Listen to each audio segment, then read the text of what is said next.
My name is Brian. I got a shop here in Orlando, Florida. There's a reason why I'm starting this channel. When I was 12 years old, I was watching a movie. It was Too Fast, Too Furious with Tyrese and Paul.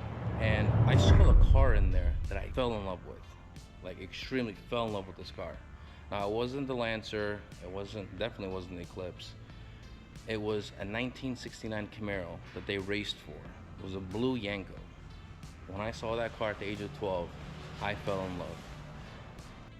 I was able to find one and procure it. So this channel is mainly going to be about me doing the full build and how I envisioned it as a kid. Without further ado, here's the car. 1969 Camaro. I'll do some more videos of it. All the sheet metal work is done. You know, it has some loosey-goosey parts on the inside. So I'm gonna do the whole build on YouTube.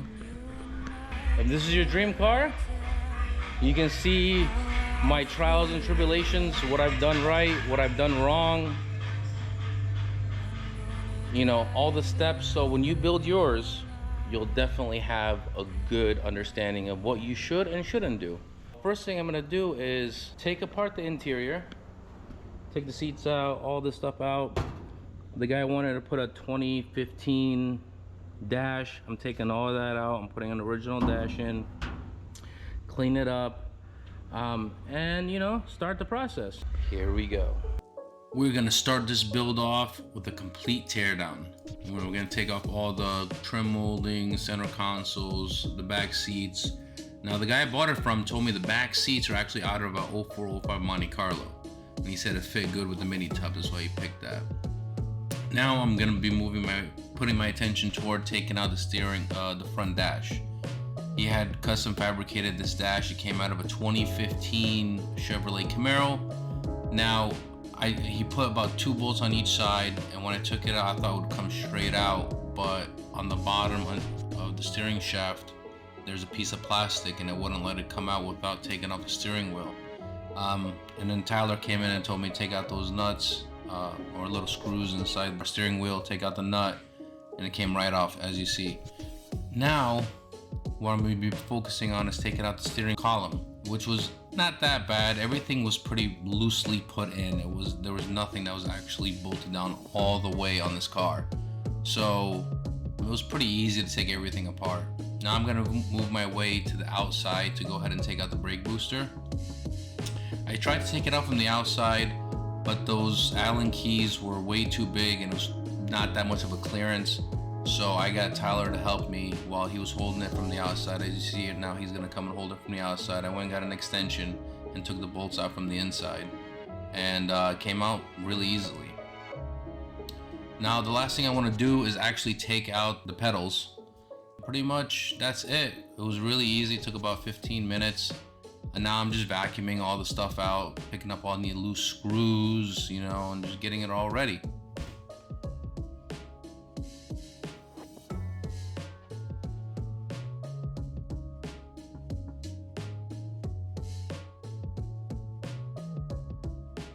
Okay, so now that I have everything cleaned, what I'm gonna be doing is taking the car and putting it in its place where it's gonna be sitting for the next few months while we do all the sheet metal work. But I have a golf cart there right now for the property manager. We're doing some maintenance on it. So what we're gonna do is I'm gonna show you some of the one car I have in the shop that I'm working on currently. And you know, I'll show you just what we do on a daily basis to make money. Okay, so this is a 2021 Hyundai Palisade. If you can tell right here, it looks like there was a sticker here, a circular sticker, maybe a Disney sticker because we're in Orlando, and somebody wanted to take it off, so they used a razor. But when you don't know how to properly take it off with a razor, you dig into the metal, all the way down past up the primer and straight into the metal. So what I'm gonna do is I'm gonna tape all this off, and I'm going to sand this 320 and feather it all out, make it look nice. And then I'm gonna primer from here down to here, from here to here, and then primer it, sand block it, and then get it ready for paint. The side quest has begun, ladies and gentlemen. We're gonna start off by taping everything up, and we're gonna sand it 320 grit. Always tape everything. Even if you think you're a master technician, always tape. Because as much as you're a master, you're always gonna end up scratching something or sanding something that you don't want sanded. So I already it was pretty easy sanding it. So what I'm gonna do now is get everything ready for primer. I had to reapply the tape in a more detailed manner. I should have done it the first time, but I was, just being a little lazy. So I applied it again, and now we're putting the tape on, and I'm gonna go inside right now, and I'm gonna start mixing up the primer. We're using 2K primer, which is a good high solid primer from Upol. We don't use a lacquer primer because lacquer primer can eventually cause yellow staining in the paint. Not really that much on darker colors, but we don't risk it. And now we're coming back, and Tyler saw something on Instagram that's a new way of taping so you don't get hard edges. So while I was mixing the primer, he went ahead and reapplied that. And we put a quick 2 coats. Now I'm cleaning the gun. Always clean your gun. Always clean your gun. So I just primered it. You can tell it's really windy.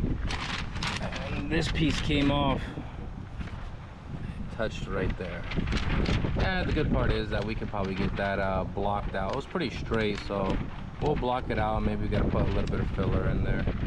Not body filler, but putty filler when we're blocking it. Fast forward to the next day. Now I'm getting everything ready so I can sand block it with 320. Now when it comes to sand blocking it, you're always gonna overlap onto the tape. So I always put 2 layers of tape with a 1/4 inch and then 1 layer with 1.5 inches. Now a lot of old school body men, they just like to get a roll of duct tape and just put duct tape because it's only going to be on for about 15-20 minutes, maximum an hour. It won't damage the paint or get any goo on it, and it's really thick. I have a lot of friends who do that. I personally don't. I just think 3 layers of tape will work fine. And then when you're sand blocking it, it's always good to go at a diagonal and you cross like an X. And you always got to make sure you hit the edges where the hard lines are, if you have hard lines, so when you're painting, it doesn't come out with a line and then you have to redo the process all over again. Now, because of what happened yesterday with the paper coming up and touching the primer, we ended up having to put a little bit of canned primer on there just to cover it. Now we're at the final stages of the prep. We're gonna be sanding all the primered edges with 600 grit wet sandpaper. I'm gonna be wet sanding it. And then once we're done with that, we're gonna go ahead and the whole panel, we're gonna wipe it down and sand it 1500 grit. Because the reason is when you're putting clear on paint, you have to cut it, you have to scratch it so the paint can stick. If you just throw clear on a place where you haven't sanded, give it a week or 2 and then the paint will start coming off and peeling off because it has nothing to adhere to. Here I'm just sanding everything 1500. You got to make sure you get into all the nooks and the crannies and the curves everywhere because everything needs to be sanded. And as you see, when it dries up, it's nice and scuffed. Now we're at the home stretch. This is where the boys turn into men. This is where we're getting ready to paint. Now, one of the most crucial things about painting is the prep.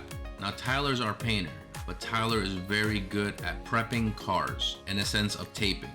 He takes his time, he makes sure he puts the tape in the correct spot, doesn't put the tape onto the panel that we're painting. He makes sure that everything comes out super clean. Taking the extra 5 or 10 minutes to do this is what separates shops from a good shop to a bad shop.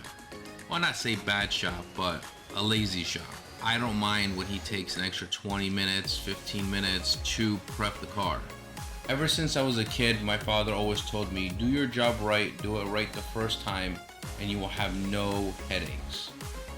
And now you're gonna see one of our friends, Fred, coming by just to say hello. Now you're gonna see he's laying it all out nice. He's gonna close the door, and then he's gonna take the paper and cover the car. You have to make sure when you're covering the car, it is covered correctly, because if not, you're gonna get clear and you're gonna get base inside of the plastic. It's gonna go onto the paint, and you're gonna sit for 3 or 4 hours. Guess what? Clay barring the whole car. The prep is the key.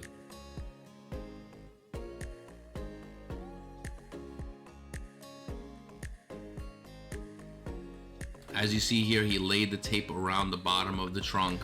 He's gonna lay it down and just do a nice easy line, and he's gonna cut all the plastic off. So there's no, and then they're gonna lay on top of it more tape so nothing's gonna get inside of it. So like I said, and I can never say it enough, the prep is the key, because the last thing you want is a customer coming back to you saying, my car feels like sandpaper on the front and on the side of the cars. That is something you do not want to hear come out of a customer's mouth. So prep is key.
Right now I'm gonna go and I'm gonna introduce you guys to my friend Louis. I've known Louis since I was 22, 21. He actually used to have this unit right here. This was his unit when he first came here, and he's a paint body guy, and me and my dad back then, we didn't paint, we just did body work. So we would give him the work to do some painting, and we became good friends. And I remember one day I came into the shop just to ask him what's going on, how you doing, you know, is the car ready? And I went inside, I'm like, hey Louis, and he jumped out of his skin. So ever since then, probably the past 7 or 8 years, I've been videotaping myself scaring the living out of it. Yeah, I'm gonna try scaring him now.